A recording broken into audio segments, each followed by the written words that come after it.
mungkin kebenaran-kebenaran yang lain juga perlu mendapatkan waktu dan ruang untuk disampaikan. Jadi yang kelima, create a space.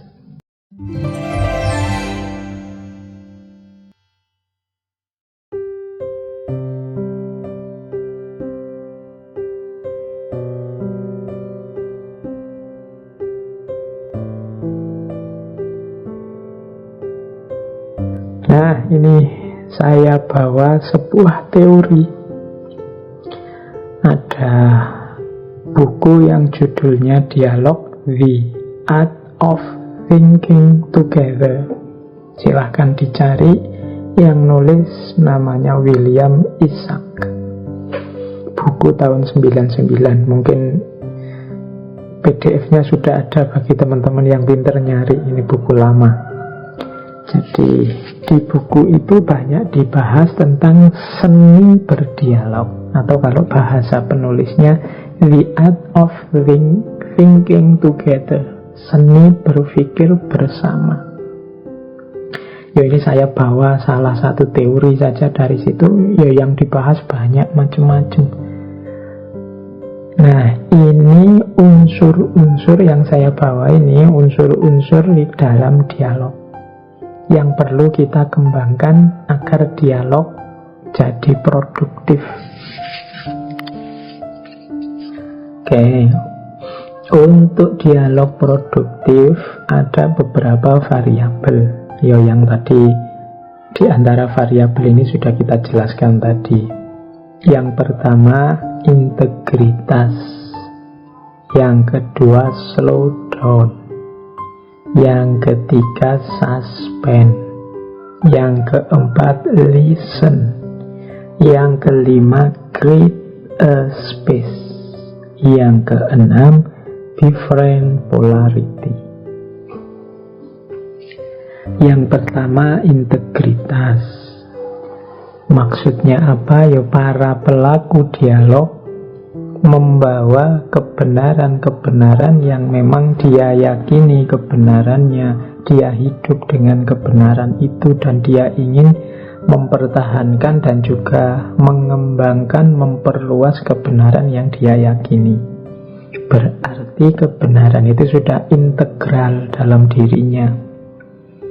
Bukan orang-orang yang dialog itu hanya sebagai semacam aktivitas iseng yang tidak serius, coba-coba.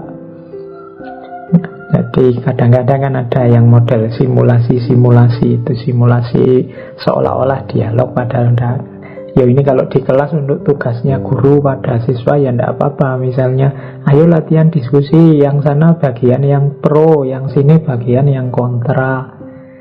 Nah, itu boleh untuk kepentingan belajar. Tapi dialog yang serius, yang benar-benar ya harus mengasumsikan integritas para pelakunya. Bukan orang-orang yang hanya ingin misalnya cari penghasilan saja atau cari keuntungan saja dari dialog ini. Wah, saya mau ini dialog ini, kelihatannya peserta dialognya dibayar tinggi nih, saya masuklah. Itu berarti tidak ada integritas. Ketika seseorang turun ke meja dialog, dia punya komitmen terhadap kebenaran yang dia yakini, tidak sekedar hanya ingin show, ingin tampil atau mencari bayarannya. Jadi harus ada integritas di situ. Kemudian yang kedua, slow down. Slow down itu ya harus sabar, pelan-pelan mengurai argumen satu demi satu. Tidak kesusu mengklaim, tidak tiba-tiba meloncat menyimpulkan, tidak. Ada dasar orang tidak pinter, ada dasar orang bodoh dan seterusnya. Tiba-tiba meloncat kok tiba-tiba mengklaim. Harusnya digiring dari belakang pelan-pelan. Ini loh, argumen Anda itu ada kurangnya di sini. Tadi Anda ngomong ini, menurut saya tidak pas. Yang pas itu ininya, pelan-pelan sampai kemudian ditemukan akhirnya menurut saya ya cocoknya begini, tidak seperti yang sampean bilang itu. Tapi yo titik-titik benarnya juga ada yang sampai bilang di sini, di sini, di sini. Nah, itu namanya slow down, pelan-pelan dipetakan gagasan-gagasannya, kemudian baru diputuskan. Jangan kesusu. Biasanya orang masuk ke meja dialog, akhirnya lahirnya debat karena kesusu ingin menang bahwa kebenaranku yang paling unggul. Biasanya kalau sudah semangatnya berubah, ya di meja dialog situasinya ganti, tidak lagi berbagi kebenaran, tapi berebut kebenaran, saling mengalahkan. Ayo slow down, pelan-pelan. Yang ketiga, suspend. Suspend ini menunda.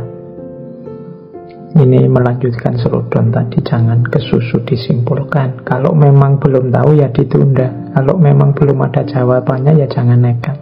Suspend dulu. Tadi sudah dijelaskan suspend ini. Listen juga begitu ya, kemampuan mendengar ini penting. Berdialog kok tidak mampu mendengar, tidak betah mendengarkan orang lain, mending tidak usah dialog. Nanti yang terjadi hanya monolog. Nah, yang kelima, create a space, memberi ruang pada yang lain. Tidak ngajangi, kalau bahasa Jawa ini merajai, ingin pokoknya forum ini 100% milik saya. Nah, tidak, create a space. Saya yang punya forum ini, saya yang menentukan arahnya kemana, saya yang harusnya ngomong paling banyak. Kalau ada orang mau ngomong nanti saja, kalau saya sudah selesai, sisa waktu dari saya. Itu namanya tidak dialog. Dialog itu harus saling berbagi ruang, berbagi waktu. Mungkin kebenaran-kebenaran yang lain juga perlu mendapatkan waktu dan ruang untuk disampaikan. Jadi yang kelima, create a space.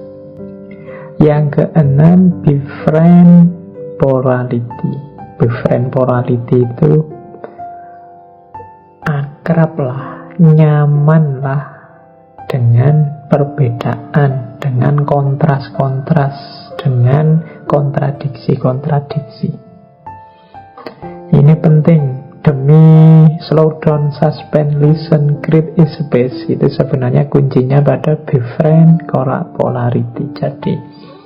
Jadilah orang yang bisa menerima perbedaan, nyaman dengan perbedaan, ketidaksamaan. Kalau kita dialog dan kita tidak punya mental nyaman dengan perbedaan, maka forum dialog akan jadi forum yang sangat menyakitkan.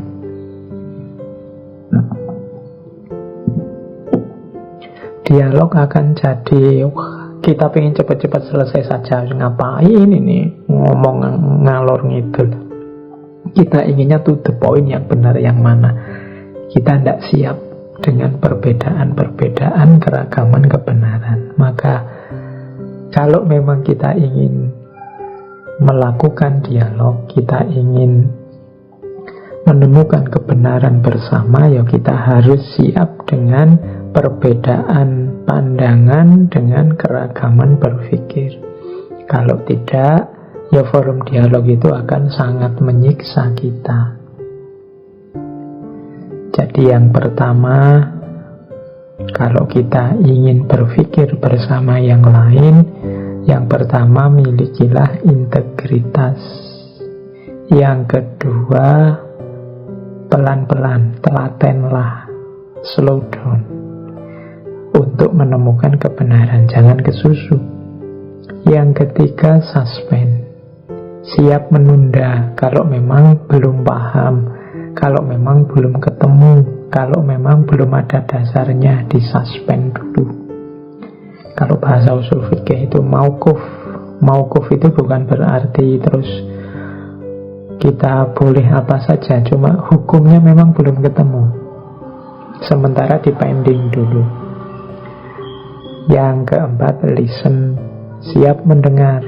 Yang kelima, create a space, harus mau berbagi dengan yang lain, berbagi ruang, berbagi waktu, berbagi kesempatan, berbagi porsi bicara, dan lain sebagainya. Dan yang terakhir, nyamanlah dengan keragaman perbedaan. Kalau memang, wah saya tidak bisa Pak, saya itu tidak kuat, tidak betah saya ngomong dengan orang yang beda dengan saya merasa diinjak-injak kebenaran saya. Ya kalau gitu mending jangan dialog. Nanti dari dialog bisa geser ke debat, dari debat bisa lahir permusuhan, bisa jadi konflik pertikaian. Tapi kalau memang ingin dialog, siap debat, ya harus befriend polarity. Jadi mau menerima perbedaan, siap berbeda. Ya memang orang itu levelnya macam-macam. Kalau katanya Ibn Ruskan, memang ada orang itu yang bisa menerima level monolog saja, kelompok khitobiyah atau khotobiyah. Tapi ada orang yang menemukan kebenaran butuh yang lain, kerjasama, kelompok jadaliyah, termasuk dialog, termasuk diskusi. Ada juga orang yang sebenarnya pintar, tapi memang dia tidak cocok kalau dialog, kalau debat. Dia sukanya merenung sendiri, berpikir, menemukan kebenaran, menemukan hikmah sendiri. Nah itu, ini kan dalam Al-Quran kan juga disebut. Jadi ud'u ila sabili rabbika bil hikmah wal mau'izatil hasanah wajadilhum billati hiya ahsan. Jadi untuk menuju kebenaran itu ada kalanya dengan hikmah. Hikmah itu berarti orang yang mampu dengan kekuatan akal budinya menemukan kebenaran. Ini orang-orang pintar, orang-orang cerdas, orang-orang yang mendalam. Tapi ada juga orang yang butuh bantuan yang lain. Ada yang sifatnya pasif, maka butuh mau'idhah hasanah. Dia hanya diberitahu saja mana yang baik, mana yang benar, beritahu, nanti dia bisa jalan kalau sudah tahu. Tapi ada orang yang sifatnya aktif. Kalau ini tidak bisa hanya diberitahu, harus diajak diskusi, diajak debat, diajak dialog untuk menemukan kebenaran. Hanya saja khusus untuk yang berpikir bersama, dialog, debat, ada kalimat tambahan billati hiya ahsan. Lakukan dengan yang baik. Karena kalau tidak hati-hati, debat ini bisa kontraproduktif. Inginnya menemukan kebenaran, malah ketemunya permusuhan. Inginnya ketemu yang sejati, malah ketemunya yang gelap, yang pertikaian.